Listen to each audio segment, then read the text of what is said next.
On This Week in Enterprise Tech, do you think about testing your applications and solutions before delivering it to users? Well, we have a really great roundtable. We talk about UAT testing or user acceptance testing. Really great discussion. You should check that out. Plus, paying ransomware demands could land you in hot water with the feds. Curtis is going to take us through that. And is it time for you to turn over your email for another solution that can help with better collaboration? Well, we have Nick Stech. He's the COO of Workstorm here to show us a path forward. Shouldn't miss it. TWiT on the set. This Week in Enterprise Tech is brought to you from LastPass Studios. Securing every access point in your company doesn't have to be a challenge. LastPass unifies access and authentication to making securing employees simple and secure, even when they are working remotely. Check out lastpass.com/twit to learn more. Podcasts you love. From people you trust. This is TWiT. This is TWiT, This Week in Enterprise Tech, episode 413, recorded October 2nd, 2020, The Death of Email. This episode of This Week in Enterprise Tech is brought to you by Canary. Detect attackers on your network by avoiding irritating false alarms. Get the alerts that matter. For 10% off and a 60-day money-back guarantee, go to canary.tools/twit. Enter the code TWIT in the How to Hear About Us box. And by ZipRecruiter. Hiring is challenging, especially with everything else you have to consider today. But there's one place where hiring is simple, fast, and smart. That place is ZipRecruiter. Try ZipRecruiter for free at ziprecruiter.com/TWiT. ZipRecruiter, the smartest way to hire. And by IT Pro TV. If you're looking to expand your IT career or improve the skills of your IT team, you need IT Pro TV. Visit itpro.tv/enterprise for an additional 30% off all consumer subscriptions for the lifetime of your active subscription. Use code ENTERPRISE30 at checkout.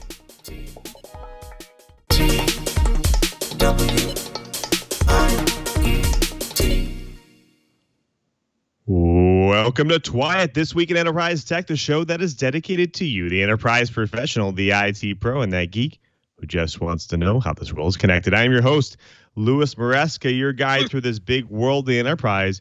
And we have quite the show today. And what better way to start it by bringing in the experts to guide us through it all, starting with our own Mr. Curtis Franklin. He is the senior editor over there at Dark Reading. Curtis, how are you doing, my friend?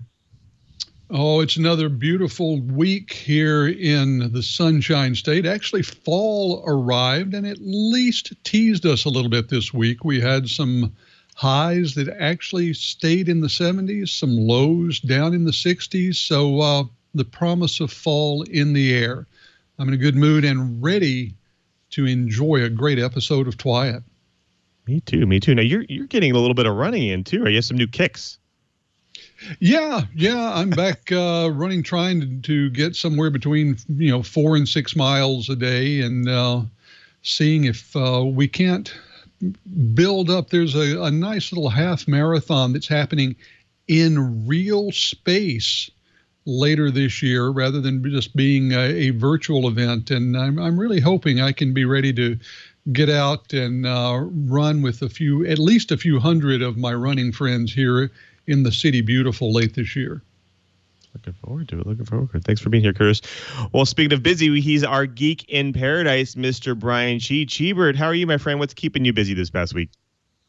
I'm obviously still packing and doing all kinds of stuff. I'm still working a bit with the Department of Public Safety on trying to improve the campus security systems to make it a safer place for my nieces and nephews. But I just got a plaque in the mail, and I can now talk about it. It is a little hard to see because of the ring light. There you go. That. It's beautiful.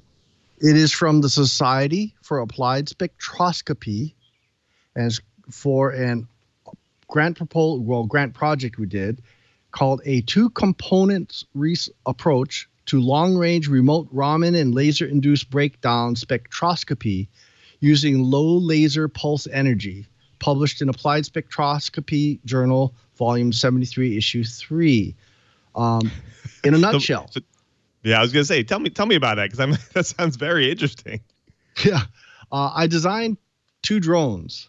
One was a wheeled vehicle, and had a big equipment platform for batteries, cameras, radios, blah, blah, blah, and a mirror on a tilt pan unit so that we could take a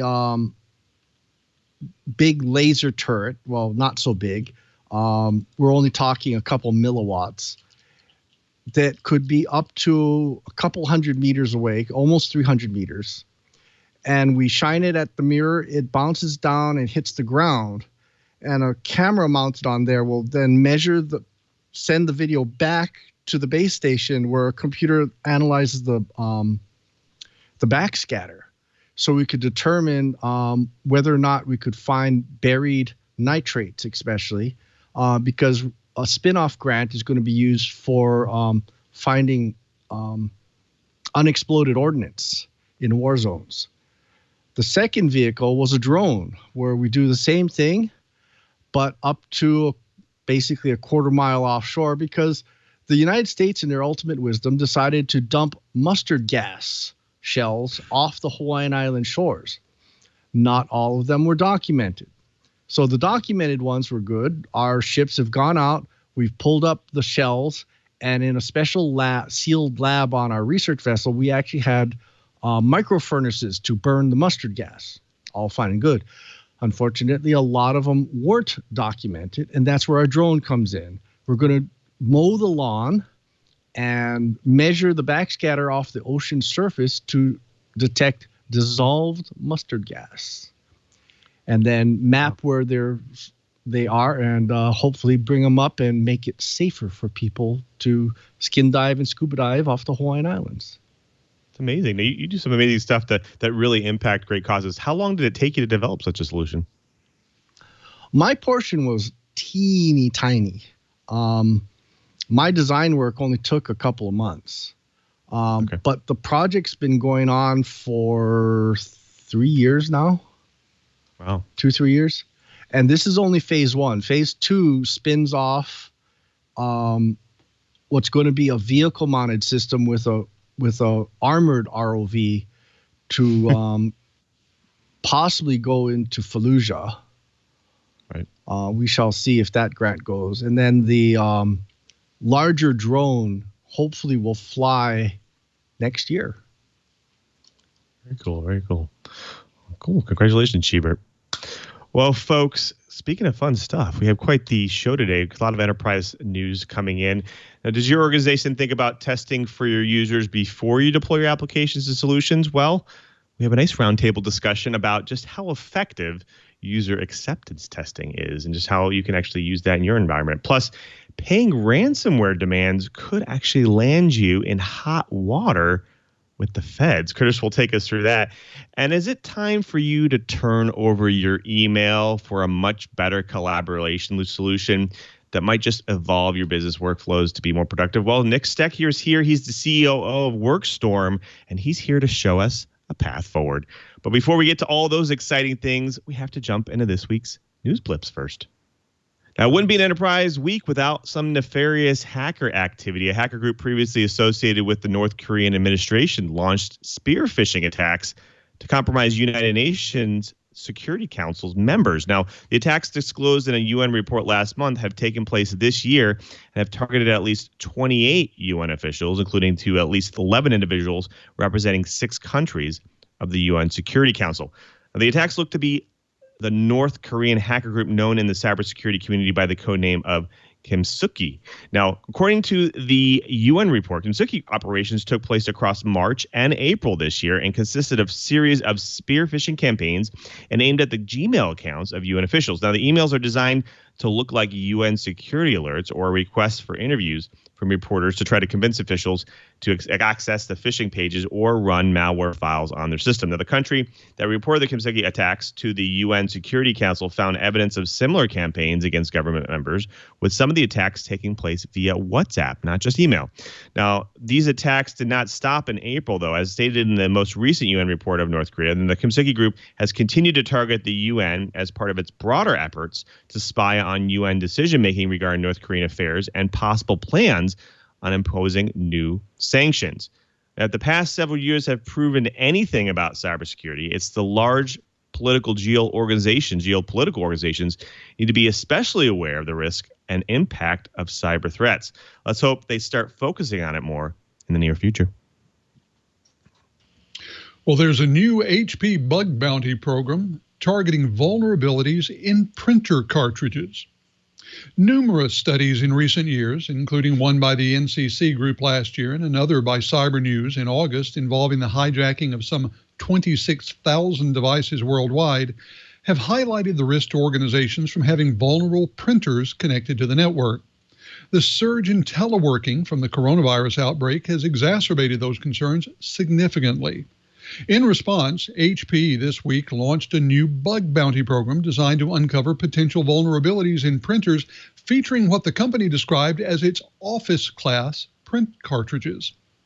Under the program, HP has invited a small group of white hat hackers with specific expertise in print technology to take a crack at its printer cartridge tech. Each hacker will receive an agreed-upon base fee plus $10,000 for every vulnerability they discover. Crowdsourced vulnerability coordination firm BugCrowd will manage HP's new bounty program. HP's new bug bounty program is the second on printer security that it launched in recent years.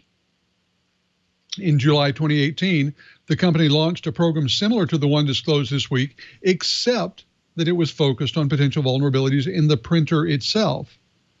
The 2018 Bug Discovery Initiative resulted in nearly 40 vulnerabilities being discovered and reported to HP. Well, augmented reality could be the geology classroom's killer app. One of the most important challenges in teaching geology is bringing the outside world into the classroom.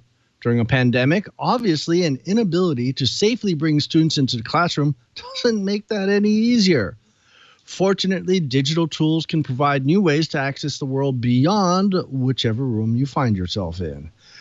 Geology is a very spatial science and can require a lot of 3D visualization. Simple physical models, not to mention rocks, have been long used to aid teaching about things like faults or crystalline mineral structure. But these things can be surprisingly costly and occupy a surprisingly large amount of storage space.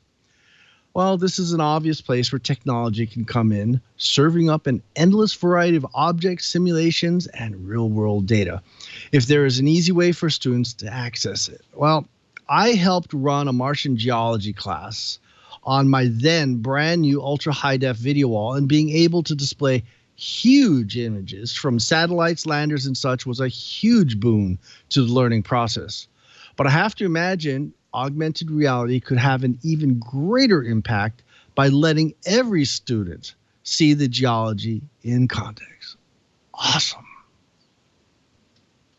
Now, nuclear fusion has always been that of science fiction. It's the sci-fi technology that powers exploration of the stars, has always been a dream of scientists alike. But just recently, it seems that it might be more reality than we think.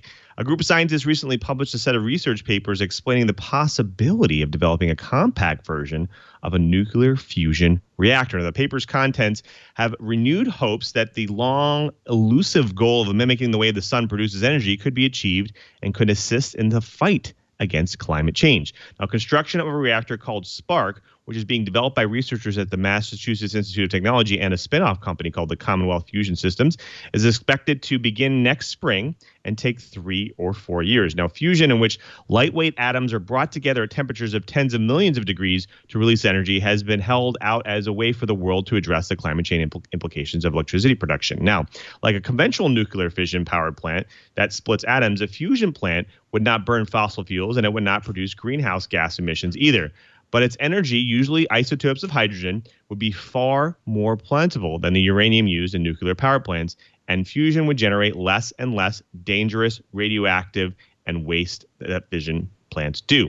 But the hurdles to building a machine that can create and control fusion plasma, a rolling ultra-hot cloud of atoms that will damage and destroy anything it touches, are quite big. Now, Spark employs a donut-shaped chamber inside which the fusion reaction takes place. Because the plasma cloud is so hot, hotter than sun, it must be confined by the magnetic forces. Now, ITER does this by using huge electromagnetic coils that contain superconducting wires that must be cooled by liquid helium. Now, from the looks of it, the design developed by the scientists has great promise, unlike Octo Octavius in Spider-Man there. And one hopes it could mean that at the next 5 years, ubiquitous, portable, safe energy plants just might be powering the future of the planet. A rise in remote macOS workers is driving a cybersecurity rethink. With millions of people working from home due to the pandemic, the incidence of adware and potentially unwanted programs, or PUPs, is rising much faster on Macs, and Mac-based companies are encountering similar cybersecurity issues to their Windows-based counterparts. That's according to IC and security experts presenting at the annual Jamf Nation Users Conference this week. Now, historically, Mac users and their companies haven't had to worry nearly as much about malware as Windows users, but working from home has highlighted issues in managing remote Mac users.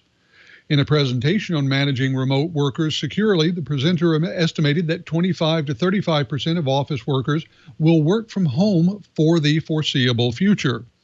Rather than expanding resources on creating cubicle farms, companies will focus on finding better ways to provision these workers, he said, noting that executives are increasingly describing the situation as, quote, show up when you want to, end quote.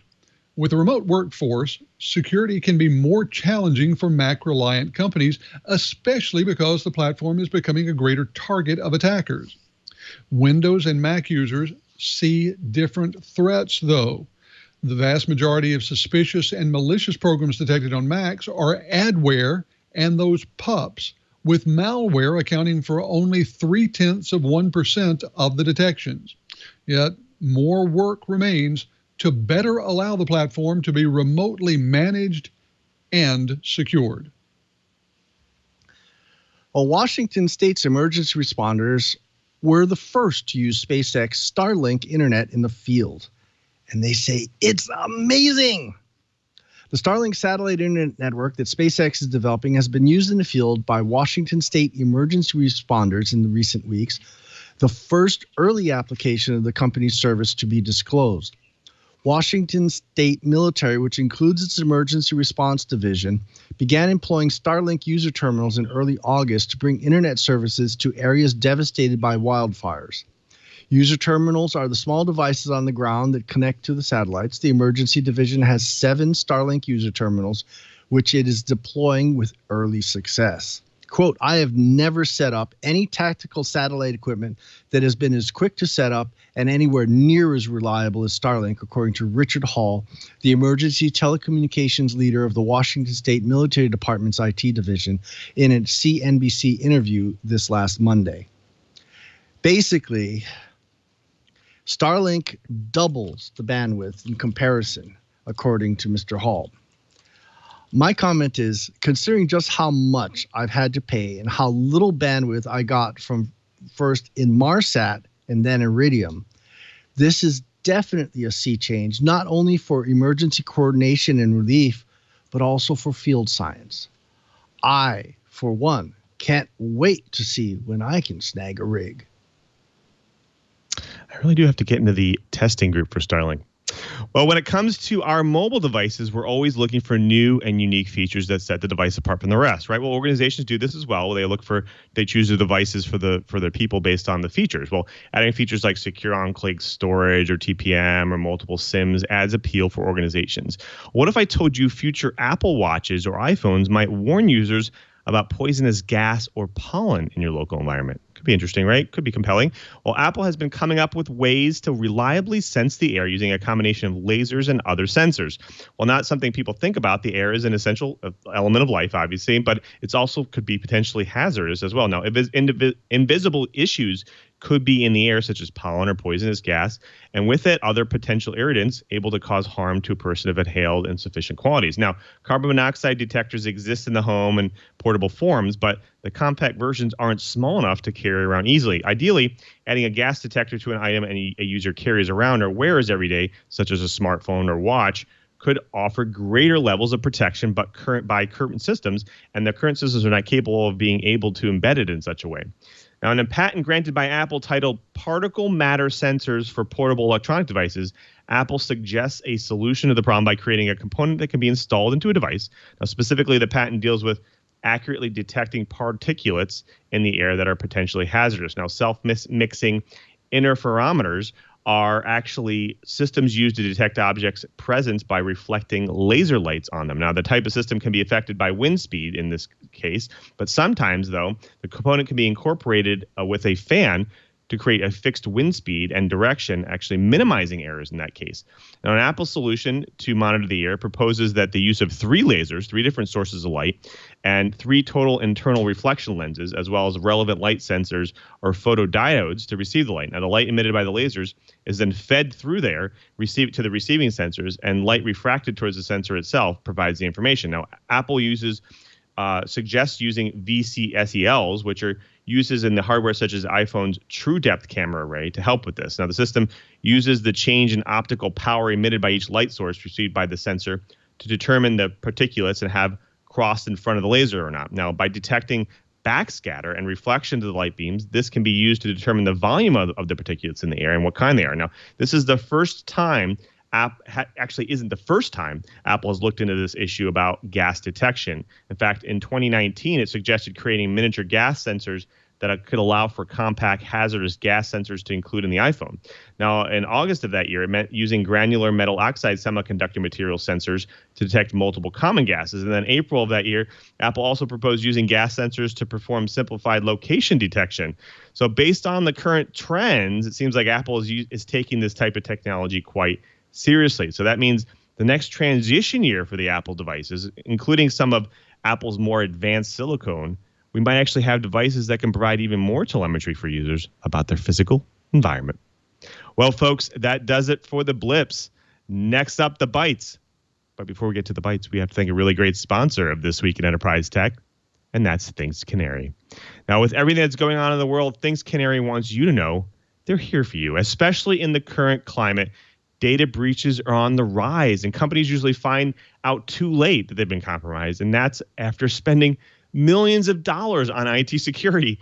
Well, Canary is designed to be installed, configured, and most likely forgotten in minutes. Now, when it comes to alerts, you only want the ones that matter. Well, that's where Canary's ability to provide you options helps. They give you the option to decide on when and how you want to be told, whether it's email or text message, right there on your console. It doesn't matter, or even using collab services like Slack, webhooks, syslogs, or even just their API. Now, alerts should be dead simple, easy to work with, right? Conforming to your needs, not the other way around. And Things Canary has made that possible. You won't be overwhelmed by alerts. You'll get only the ones that matter. Now, think about this. When you think about data breaches, you should focus on these things. Hackers take the path of least resistance. Your staff, right? Your users. We say this all the time. It's definitely true. You need a way to ensure hackers don't ever get to take advantage of your users. Now, plus, if hackers do get in, it actually takes an average of 191 days for a company to realize there's been a data breach. That's a long time. That's why it's paramount you have a way to catch potential threats before they happen or when they're happening. This is where Canary comes in. Here's how Canary works. They are devices that sit on your network, and they look identical to a router, a switch, a NAS server, a Linux box, or a Windows server, so attackers can't tell the difference. They look like the real thing, which hackers will think they're valuable, targetable assets for them to take advantage of. Then you can actually put fake files on them. You can enroll them in Active Directory. This means that they're indistinguishable from the real thing, making it a honeypot for just any type of hacker. Now, when the attackers actually investigate further, they give themselves away, and you can instantly get notified. Now, the company behind Things Canary, or the Canaries, has been in the security game for almost 2 decades. They've been training companies and militaries and governments on how to break into networks and have used that knowledge to build Canary. Now, Things Canaries are deployed all over the world on all 7 continents and are one of the best tools against data breaches. Now, I've tried this system out. It's amazing how simple it is to get started. All you have to do is simply add these devices to your network, and Canary handles the rest. That's really it. It's really that simple. Do your organization a favor. Get some of these right now. Visit canary.tools/TWiT, and for just $7,500 per year, you'll get 5 Canaries, your own hosted console, upgrades, support, and maintenance. And if you use the code TWiT in the How Do You Hear About Us box, you'll get 10% off the price for life. We know you'll love Thanks Canary, but if you're not happy, you can always return your Canaries with their 2-month money-back guarantee for a full refund. That's canary.tools/TWiT and enter the code TWiT in the How Do You Hear About Us box. And we thank Thanks Canary for their support of This Week in Enterprise Tech. Well, folks, it's now time for the bytes. Now, when it comes to developing and deploying solutions, whether it be SaaS offerings or even line of business applications or integration apps, you need to ensure that the solution you're putting out there will work for your users, right? Well, this means ensuring that the new solution doesn't actually negatively impact their workflow, right? Whether they're advanced users, enthusiasts, or just people who are passive users. You want to make sure that what you're putting out there is not going to cause any impedance in their workflow. Now, one method of ensuring that is you can define your user's impact with using UAT environments or user acceptance testing. Now, a lot of people have heard about agile methodologies, and that actually encourages user participation throughout the development process. Well, that includes the likelihood of positive results if you do that. Now, for most UAT testing, it's basically a last-ditch effort to catch issues with a deployment before it's deployed to all your regular end users. Well, the effectiveness of UATs can sometimes be watered down quite a bit by either the politics or even sometimes the project teams. Now, if you work in a large organization, you're probably familiar with such a thing, right, in such an environment. Now, the article here that we want to talk about today calls out several ways you can mitigate the red tape and amplify UAT's benefits for your deployments. Now, one of the steps it calls out is, number one, set expectations. Define up front what the user considers acceptable, right? What is the acceptable criteria of your service, your application? What is that? How do they feel like it would help them in a way that you intended it to help them? Now, when developers create a requirements doc, they think primarily about the establishing the application's needs to do what it must do to accomplish before the software goes to production. However, defining the acceptance criteria early as part of the requirements process helps you actually find hidden, unspoken requirements and shows users what this testing stuff is all about. It actually shows what they're testing. Now, this is a level of user who discovers something they don't like. Now, sometimes they do, and whether it's a real problem or not, whether it's per spec or not, they usually promptly declare the entire product rubbish or based on a single point of observation. Now, they have no accountability but seemingly magical authority to send back the whole project to the drawing board and at the last stage of the game. Now, an acceptance test is a type of contract between the users or their representatives and the producers saying, in the essence, if you can do this, then the product is acceptable. Now, the next step here, really make it valuable. Put someone in charge, obviously, right? We want to make sure that somebody's running the game here, especially from a UAT environment perspective. So setting up a UAT team, maybe a virtual team, a V team in that case, and it's individuals made up of multiple groups from different organizations, and they can help move things forward. They represent the different types of users that are already out there, the ones that are going to be using this thing, the ones that can produce those intents for you.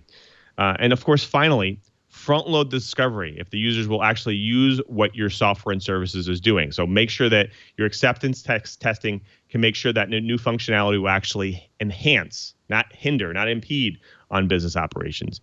And until a workable product is demonstrated for evaluation, the users may find it hard to actually understand the ins and outs of how their process will change once the software is deployed, which is what makes UAT a significant risk management effort.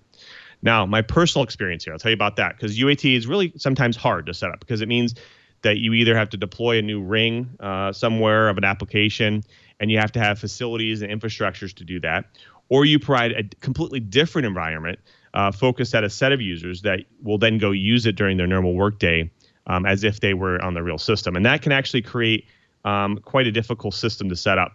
Now, many companies do this they actually do a ring deployment where they have beta testers or beta test rings or fringe users. And some will actually copy their production environment to this other environment, and then they basically route specific users over there, and they have them test it that way. But either way, it takes planning, and it takes quite a bit of effort. Now, that means having a separate team to tackle the plan for an environment is really paramount here. Now, I want to throw this to my co-host because obviously you guys have done this a lot. Chee, you've done a lot of project management. You've done a lot of systems, done a lot of testing. How has UAT, have you used UAT? Does it impact your environment? Does it impact the outcome? Actually, I didn't know it was called UAT back in those days.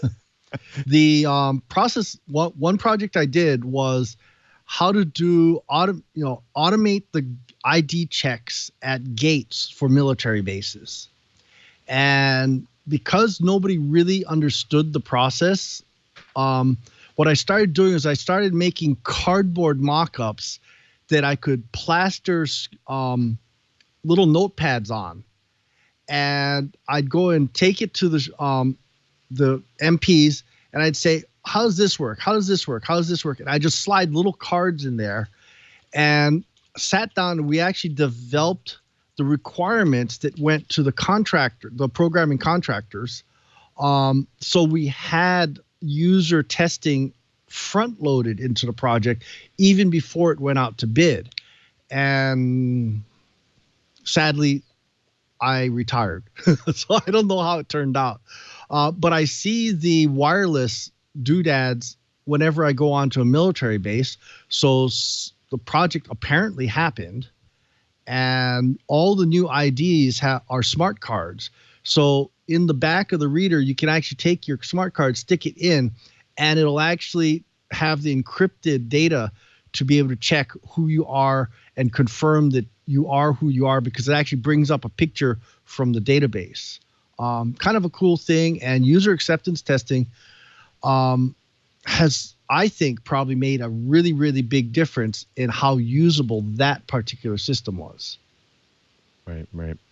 So, Curtis, I want to throw this to you because, you've worked with a lot of organizations. You've researched a lot of organizations. Do you feel like this is an acceptable way for organizations to get a better idea of whether their solutions are going to provide value or if it's going to be impedance on their users? Or do you think it could be just a way for testing to be pushed off on the users?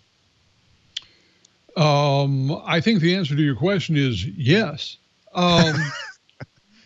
Because I think that the answer to that is going to depend on exactly how an organization implements the idea. I think there are some who are perhaps strapped for resources in their development and testing organizations that will, in fact, look at this as a way to push testing off on the users.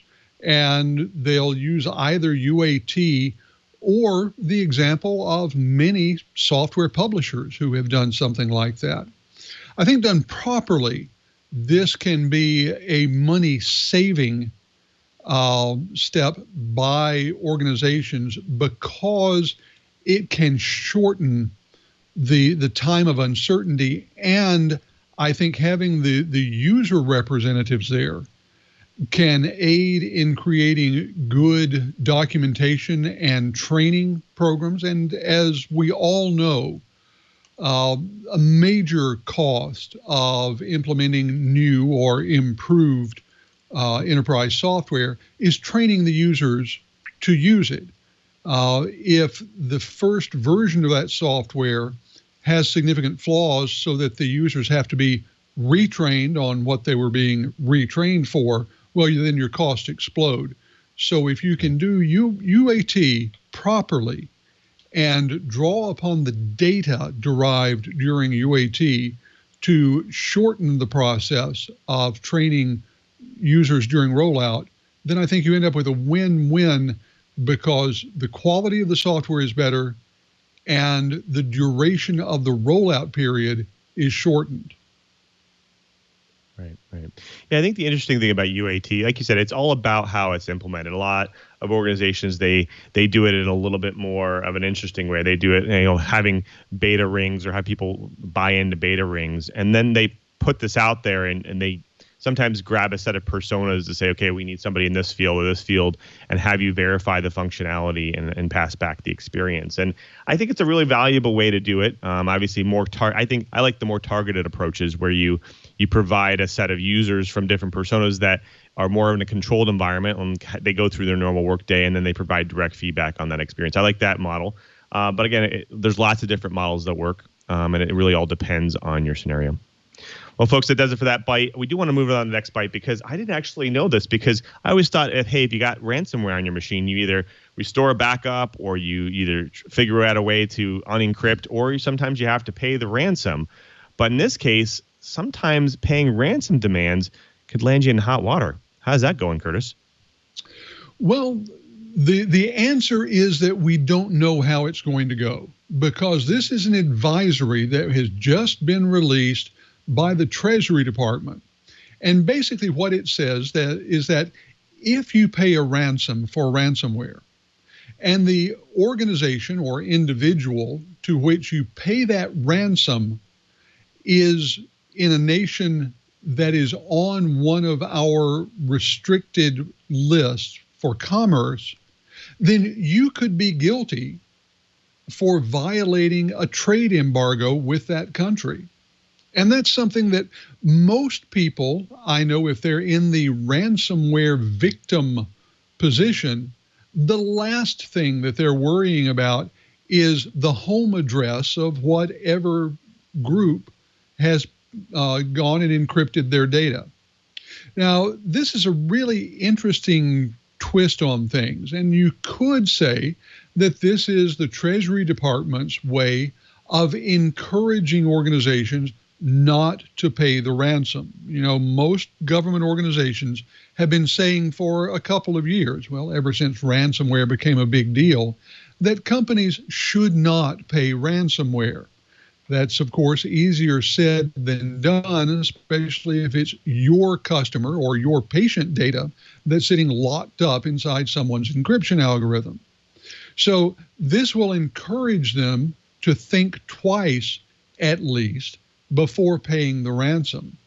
I think another thing that it's going to do is it's going to get the insurance companies involved in a much more direct way, because as we know, in many cases, the criminals seem to have a pretty good idea of the limits of the insurance policies that organizations have, and they will make a ransomware attack with a ransom demand that coincidentally is about what the limits of the organization's cyber insurance policy are. Well, if the insurance company is writing a check to the company that is, or the company, the attackers, and all of a sudden the insurance company is also perhaps on the hook for some of these civil penalties for breaking an embargo, well, that's going to change their willingness to write that check. Now, it's important to note that within the advisory, the Treasury Department said that the question of whether or not to levy these penalties might well rest on how cooperative the victim is with law enforcement. In other words, if the victim is working with law enforcement, keeping them apprised, and then there's the suggestion, well, just go ahead and pay the ransom, but give us, you know, the data on the transactions with the criminals, there might not be the harsh penalties. For those organizations that just blindly pay as a knee-jerk reaction, though, they could find that that penalty to the ransomware hijacker pales in comparison to the penalty they have to pay the Treasury Department. So, Lou, I'm going to turn to you. I mean, you deal with a lot of enterprise level discussions. What do you think? Is this the sort of thing that you believe most CISOs are thinking about when they get the word that one of their systems has been hit by ransomware?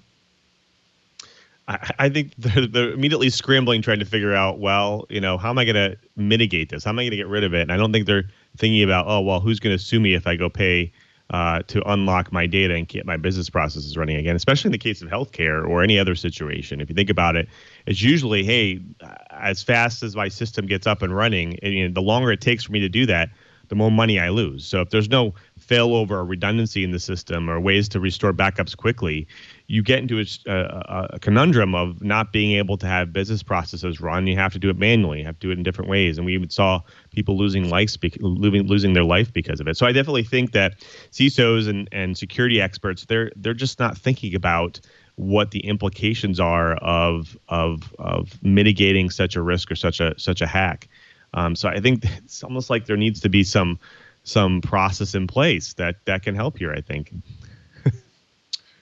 Well, Brian, I want to turn to you because, as we know, the Treasury Department, being a federal organization, can levy penalties against not only private enterprise, but against state and local governments. And we've seen a lot of these governments be involved in situations where they end up paying the ransom on ransomware. Universities are doing the same thing, often paying in order to get the data back rather than going through the process of trying to decrypt the data themselves. How do you think that university administrators and even local government officials are going to respond to this kind of threat hanging over them for breaking an embargo? Actually, I think this is going to go to the U.S. Supreme Court because I challenge anyone to be 100% sure or even 99% sure what country a ransomware person's really in.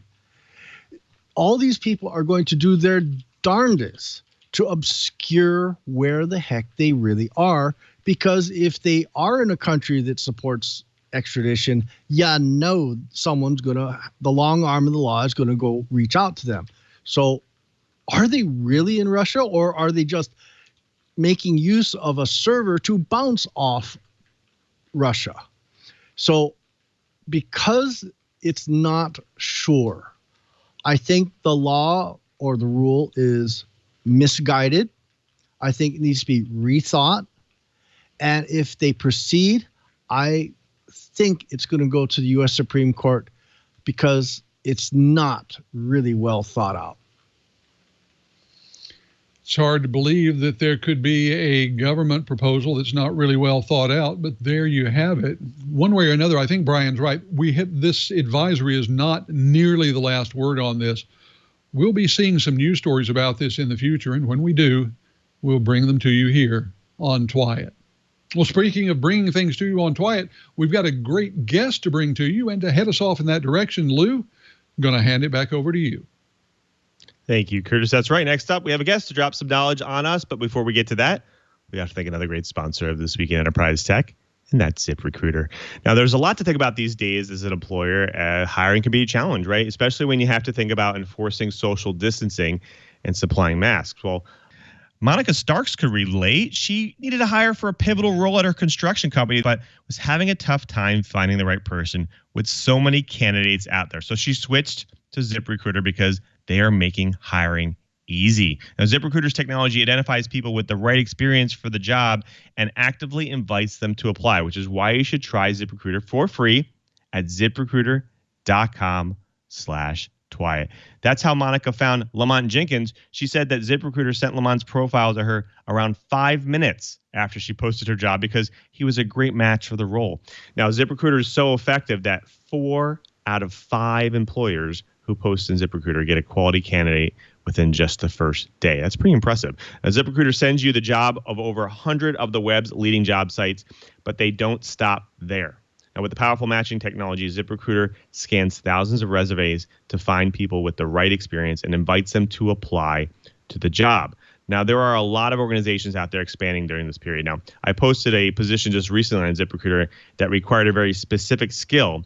In other places, I wasn't really getting any hits here because it had a very specific skill set. Well, ZipRecruiter was able to connect me with candidates that had similar skills and the capacity to even develop the skills that I need, which is really impressive. Imagine being able to connect to a new opportunity where you can develop new skills just by entering your current ones. Think about that. They really have a great platform, and they just might connect you up with the next dream job or your next dream candidate. Now, ZipRecruiter makes the entire hiring process efficient and effective with the features like screening questions to filter out candidates an all-in-one dashboard where you can actually review and rate your candidates at any point in time. See for yourself. Try ZipRecruiter for free. That's right, free at ZipRecruiter.com/TWiT. That's ZipRecruiter.com/TWiT. And that's ZipRecruiter.com/TWiT. ZipRecruiter, the smartest way to hire. And we thank ZipRecruiter for their support of This Week in Enterprise Tech. Well, folks, it's my favorite part of the show. We actually get to bring in a guest to drop some knowledge on the TWiT Riot. And today we have Nick Stech. He's the COO of Workstorm. Welcome to the show, Nick. Yeah, thank you very much for having me, Lou.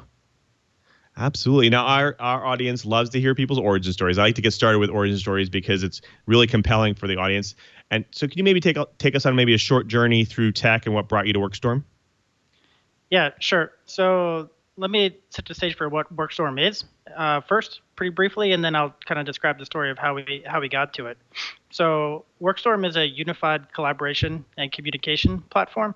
We focus on privacy and security. We're built for the remote worker to empower them and give them a simple, unified interface to do their work. And we try to deliver a cost-effective solution to businesses for the management of those remote teams. So that's what Workstorm is. How do we get to this point? So my background, I was in the high-frequency trading business, building algos, doing quantitative research. I started as a trader and kind of wrapped up my work with I was ready to be done with high frequency trading in about 2013 and looking for what to do next. There are a couple things that were interesting to me. It was investing.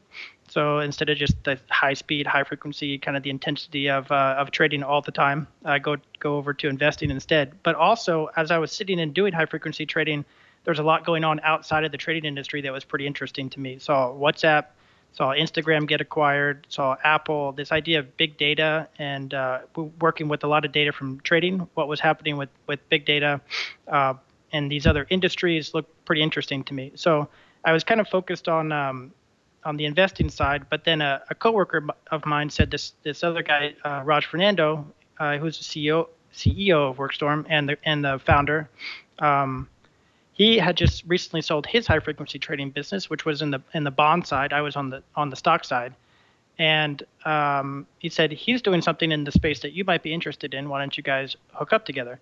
So I met Raj Fernando, and he was building SaaS applications on cloud infrastructure with a remote group of workers, and could potentially create a lot of data with the problem that he was trying to solve, which was focused on something other than communication and collaboration, but was pretty interesting to me. So I hooked up with him, and I started to learn about that industry, learn about the technology and how to build applications, and we found out with the solutions that we were trying to solve that we really needed to get a user's time, and we needed to be where the user was in order to solve the problem and really get them to interact with our application.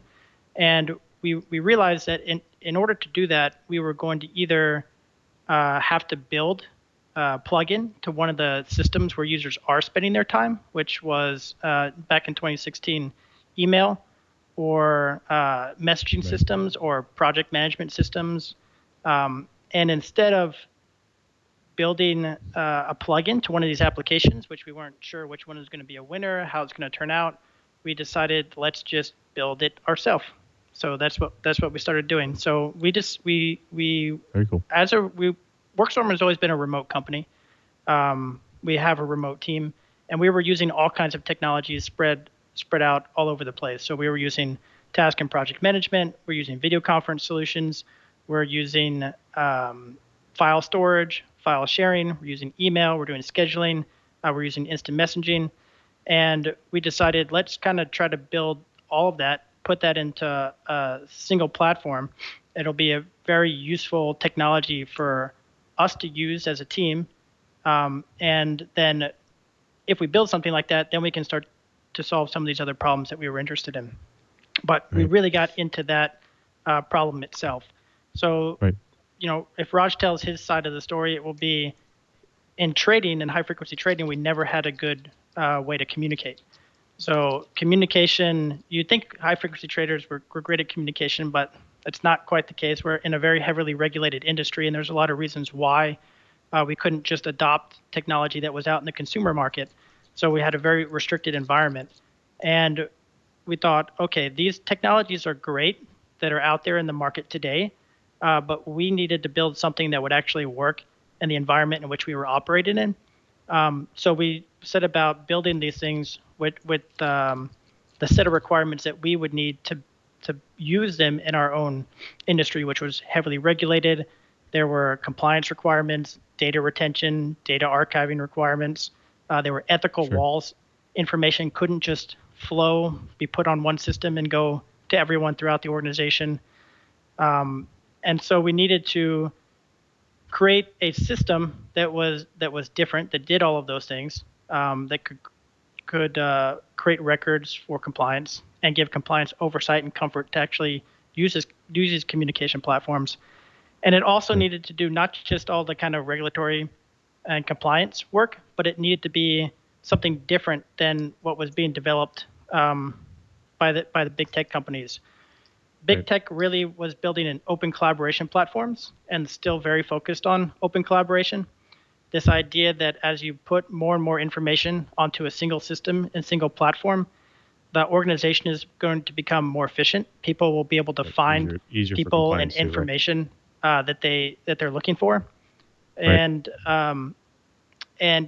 that system wouldn't have worked at all for myself. Wouldn't have worked at all for Raj Fernando, the CEO, because in the environment that we operated in, like the people sitting next to me couldn't know what I was working on. The people. So really quick, Nick. I want to jump in really quick because I do want to talk about some of the topics you're bringing up. I think some interesting stories here.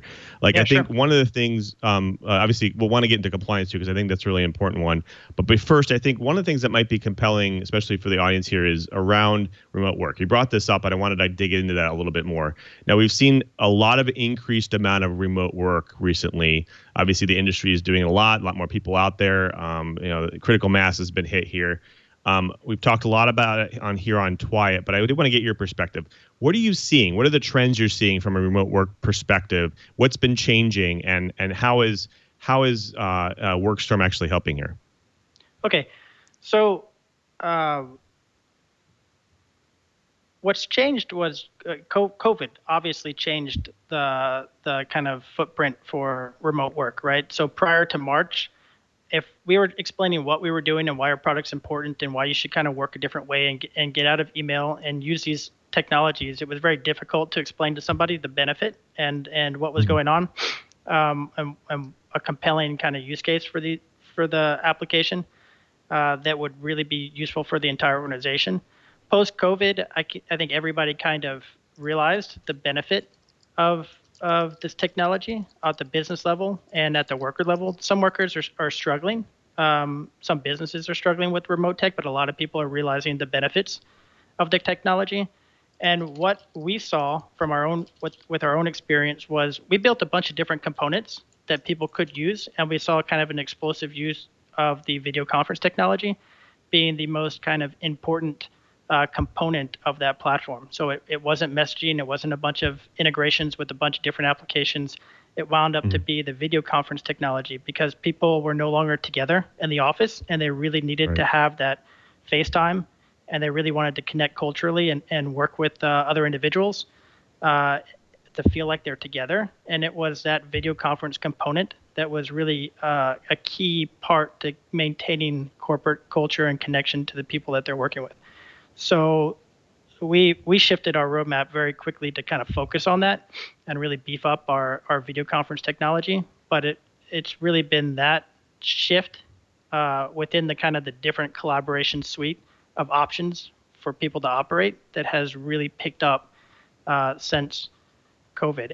And we think that this is going to be permanent. I talked to a bunch of CIOs, CTOs who talk about reducing office space, corporate space, that they're leasing, that they're realizing the benefits of not having to host their own solutions or have as big networks and have remote teams. It's still challenging for them because the explosion of remote tech has created problems. There's now, depending on the solution that people are adopting, there's more data kind of sprawled all over the place. And management doesn't quite know if people are being productive or how they're being productive or how they're spending their time. And so there's struggles with really settling on the right remote work solution with the technology, and how do you manage that, and how do you review what people are doing, and how do you protect the data that's being proliferated on all kinds of different point solutions. And that's kind of, but yeah, so the choice for the worker, the kind of go-to solution has changed. And then the business side has to figure out, all right, how do we manage and how do we deal with this kind of remote reality that we're probably going to find ourselves in for the foreseeable future. Right. Well, when we come back, I want to talk a little bit more about some technologies here that actually organizations can promote, maybe getting away from some of the traditional ones like email, where you have to have advanced threat protection, other things, and maybe moving into some of the more prominent ones that do consolidate into a single system so you can have more regulation. But we'll get to that, because I do want to talk about that more, and also bring them in my co-host. But before we get to that, I do have to thank another great sponsor of This Week in Enterprise Tech, and that is IT Pro TV. Now, you're a busy professional. I'm definitely a busy professional. You probably don't have a lot of time to develop new skills, especially the ones you need to make a career change. Well, I've been in the tech field for a long time, and I can tell you, you need all forms of training when entering a new field. And IT Pro TV makes sure you have all the assets you need when it comes to learning IT. Now, if you're interested in the IT career but aren't sure where to start, IT Pro TV is the one-stop shop. It really is. IT Pro TV is the best online IT education platform where you can learn about IT from every kind of field. Government, managed services, healthcare, education, finance, insurance, IT, and many, many more. One of the best things about IT Pro is the fact that they make learning IT fun and entertaining. So you'll actually easily retain all the knowledge you apply it in real life on your real job. They have over 5,800 hours of IT training and 375 combined certifications, so you know you're getting the best IT education around. Now, if you're a manager looking to help develop skills of your IT team, IT Pro TV is just as valuable to you as well. They have every vendor and skill you need for IT training and your IT team training, and are the only official video training for CompTIA. Now, Microsoft IT training, Cisco training, Linux training, Apple training, security, cloud, and more. They have all of them in there. Track your team's results. You can prove the return on investment of your training spend with the Pro portal that they provide. You can actually manage seats and assign unassigned team members and access monthly usage reports. Plus, you can see metrics like how many times login, what's the viewing time, what were the courses viewed. You can track completions and a lot more. In fact, you can easily manage your team. You can manage subsets of users or teams, provide them with customized assignments and progress. You can actually monitor their progress, and you can report usage of the platform. Assignments could be full courses or even individual episodes within the course. Check out their podcast, Tech NATO, with Don Pezzett. He is featuring industry guests and IT news recaps for a deeper dive into the IT realm. Plus, October is Cybersecurity Awareness Month, and IT Pro TV has hundreds of hours of cybersecurity training. Now, it's a great time to start a career in the industry with IT Pro TV. Now, whether you're looking to dive into a new IT field or you're expanding the skills of your IT team, IT Pro TV is exactly what you need. Go to itpro.tv/enterprise and use the code enterprise30 to receive 30% off all consumer subscriptions. That's itpro.tv/enterprise and use code enterprise30 for an additional 30% off for the lifetime of your active subscription. IT Pro TV, building or expanding your IT career and enjoying the journey. And we thank IT Pro TV for their support of This Week in Enterprise Tech. Well, folks, we've been talking with Nick Stech. He's the CEO of Workstorm. And, there's been a lot of trends going on. Like you said, we've seen a lot of organizations moving around and trying different technologies to adapt to the current time frame, the current period, a lot of remote workers and so on. And obviously, we're looking to secure things better. What have you seen? Obviously, a lot of organizations still pretty heavily working on email. A lot of their workflows are on email, so they have to incorporate things like advanced threat protection and other services to manage security here. Have you seen maybe a push more towards a unified collaboration platform, a place where you're doing more of the streaming type communication, the chatting, the like you said, the video, and collaborating there? Or are your organization still traditionally using email? And is there a way to maybe integrate that? What are you seeing, Nick? Yeah, it depends on the organization and the industry. So some organizations are moving very rapidly and have already kind of moved most of their technology away from emails. Some are very heavily stuck in email, I would say, or not going anywhere from email anytime soon. One of the choices that we had to make when we were kind of building our collaboration suite was what to do with email. And we came to the conclusion that we needed to include an email client and a way to access the content that's being shared in email on the platform, so that you can move it, say, from an email into a chat or into a task, take a file or take an email and share it within a different context. Because there's sets of workers and sets of workflows that are not going to be able to be teased away or pulled away from email anytime soon. And there are sets of workers of different demographics, maybe an older generation, who have spent 20 years of their life or more really perfecting their work around email and their email client and work very efficiently in it. And getting them to switch and transition would be a significant cost to that individual or that organization.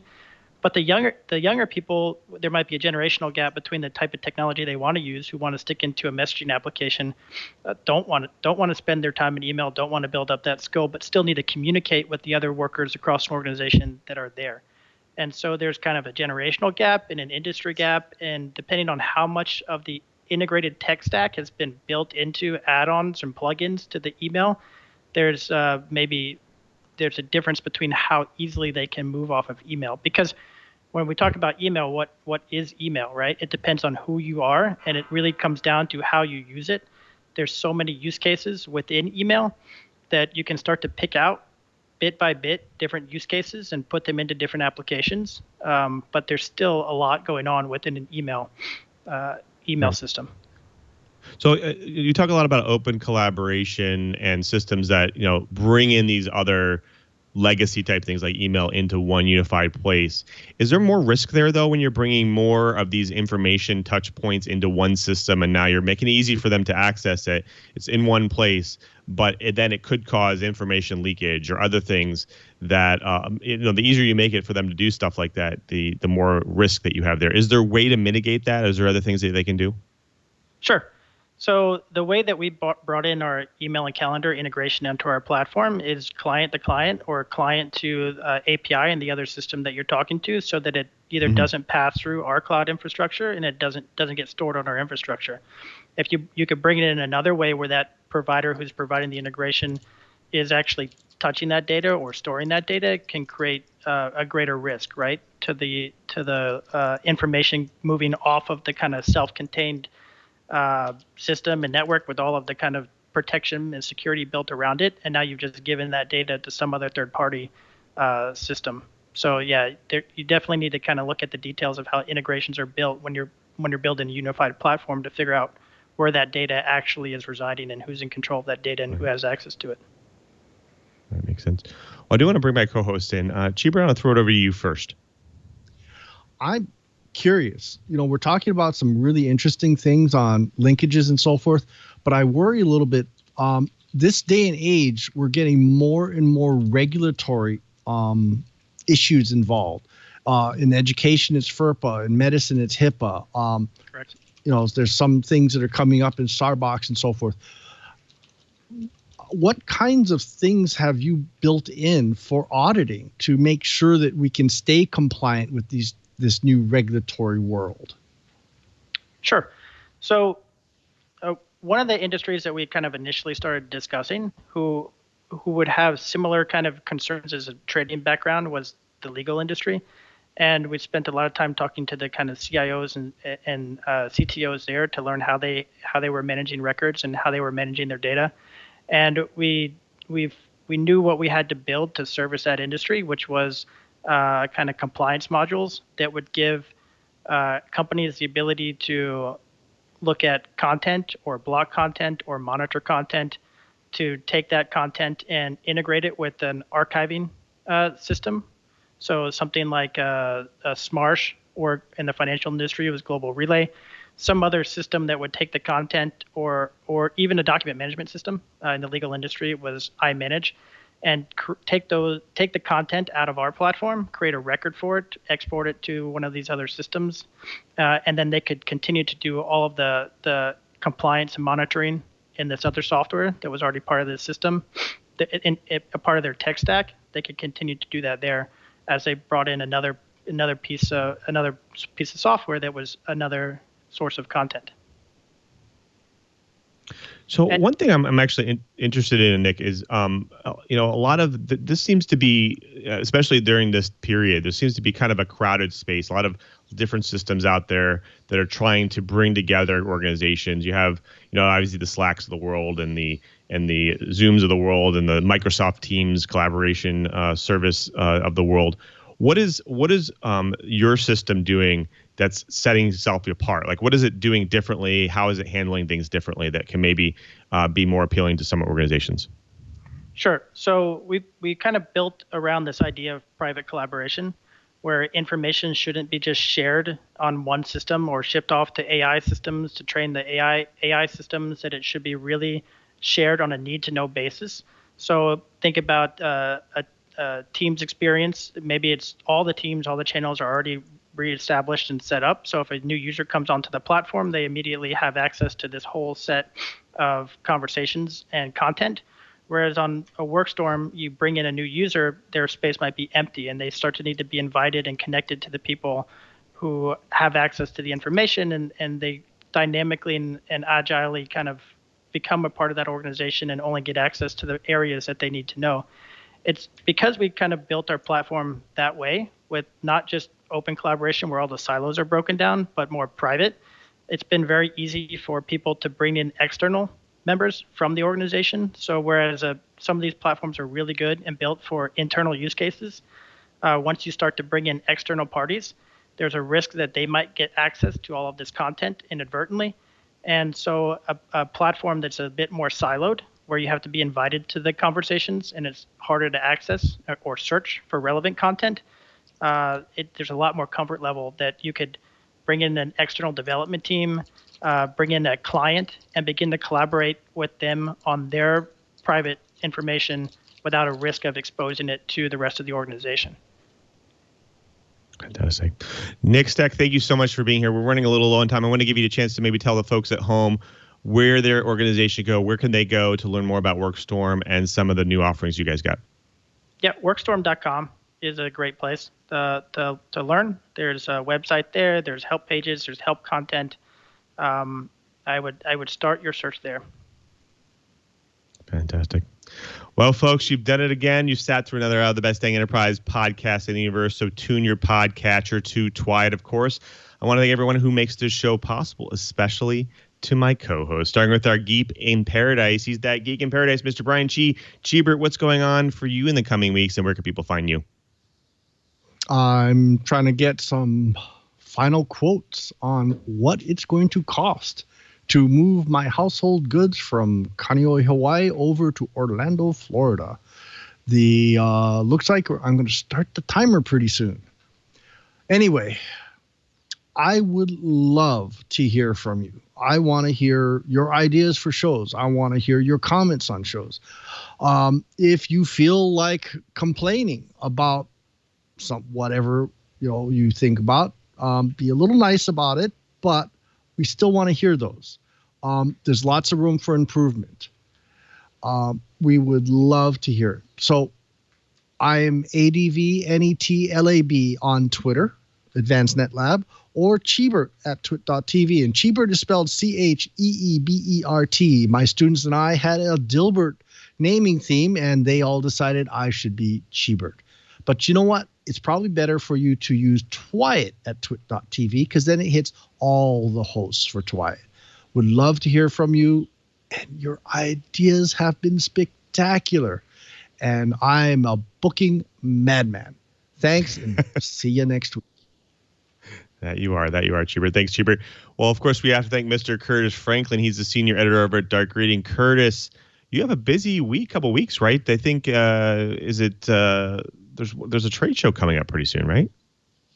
There is indeed. This coming week is Interop. That's Interop Digital. Lots of good stuff going on there. A lot of training, a lot of great sessions. And if you'll follow me on my Twitter account over at KG4GWA, I will later this weekend and for the first part of the week, I have some discount codes if people have been trying to decide whether or not they want to attend. We might help you make up your mind.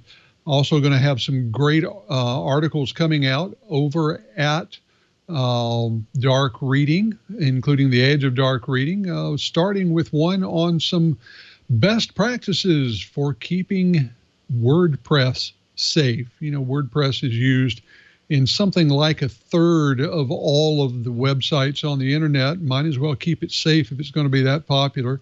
Got some more great things coming up, including sort of a look back from a researcher I know and respect, someone who has well over 300 CVEs to his credit, talking about what life was like before the CVE system and how getting a CVE registered has changed from 1999 until today. So plenty of stuff going on. Follow me at KG4GWA. Follow me on Instagram at Curt_Franklin. And we'll see you over at Dark Reading. Looking forward to it. Thanks, Curtis. Appreciate it. Well, folks, we also thank you as well. You're the person who drops in each and every week to watch and listen to our show and get your enterprise news. And we want to make it easy for you to watch and listen and catch up on your IT Pro and enterprise news. Now, go to our show page right now, twit.tv/TWiT. There you'll all find all the amazing back episodes, the show notes, the co-host information, guest information, of course, all the links we do during the show, the stories we do in the show. But more importantly, next to those videos, you'll get those helpful download and subscribe links. Support the show by getting your audio version, your video version of your choice. Listen on any one of your devices or on any one of your podcast applications, Apple Podcasts, YouTube, you name it, we're on it. Subscribe. It's the best way to stay on top of your enterprise and IT news. Plus, it's best way to support us as well. Now, after you subscribe, impress your friends, your family, your coworkers with the gift of TWiT, because we talk about a lot of great fun technology topics on the show, and I guarantee they'll find it interesting too. So definitely share it with them. Now, if you've already subscribed and you're available during the day, 1:30 p.m. Pacific on Fridays, we do this show live. So come see how the pizza's made. Come see all the behind the scenes. That's live.twit.tv. We're on it right now. It's a really great place to be to watch us live. But if you're going to watch the show live, you might as well interact with the show live as well. You can interact with us, the co-hosts, the guests, everybody, including our great chat room, irc.twit.tv. Go there, sign in, quick and easy, use an alias, whatever you want. Jump in there, have a great discussion with all the greatest characters in there. We have really great discussion in there and some great questions come out of it. So definitely be in there. So that's irc.twit.tv. And of course, if you can't watch the show live, we also have a great website out there, twit.community. That's right, twit.community. It's a great website. We have the entire community is out there, 24/7 discussion about technology, about the show topics that we just talked about. All the shows are out there. All the hosts are out there. Go check it out. It's a really great place to have a great discussion, and it's available 24/7, so check it out. Now, remember, you can always follow me, twitter.com/LouMM. There I post all my enterprise tidbits. I have great conversations with people like you. And, of course, I also talk about my work week, of course, too. I work at Microsoft, and there I talk about all the latest, greatest ways to make your Office suite more productive for you by customizing it, by using the Office platform. So check it out. You can check that out at developers.microsoft.com/office. There you'll find all the latest and greatest ways to customize your Office solution. But I also want to thank everyone who makes this show possible. Definitely, we can't do this show without these people, especially thank you to Leo and Lisa. They continue to support This Week in Enterprise Tech each and every week, and we really thank them for their support. Thank you so much, Leo and Lisa.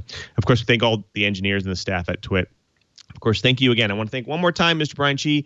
Cheebert, he's not only our co-host, but like he said, he's also our tireless producer. He's doing all the bookings and the plannings for the show, and we couldn't do the show without him. So thanks again, Cheebert, for all your support and all your help throughout the ages here. And, of course, before we sign out, we have to thank our editor behind the scenes. He makes us look good, Mr. Victor. And, of course, our TD for today, Mr. Ant Pruitt. He is the man of many talents. Ant, how are you doing, my friend? I'm unbelievable as always, but I did have a little bit of PTSD when you started talking about UAT and ITT, because that's my former life. Indeed. Yeah, it's definitely a good model. Well, hopefully we'll get into another discussion of it in the coming future. Maybe you could be on. We can have you on as a guest, too. Maybe. I'd rather people just check out Hands-On Wellness and Hands-On Photography. There you go. Thanks, Ant. Well, until next time, I'm Louis Maresca, just reminding you, if you want to know what's going on in the enterprise, just keep TWiT. Want more TWiT? Well, you gotta check out iOS Today. That's the show where Leo Laporte and I cover everything you need to know about iOS. It's the best apps, the best games, and everything you can do with your iPad, your iPhone, and your Apple Watch, plus CarKit and so much more. twit.tv/iOS.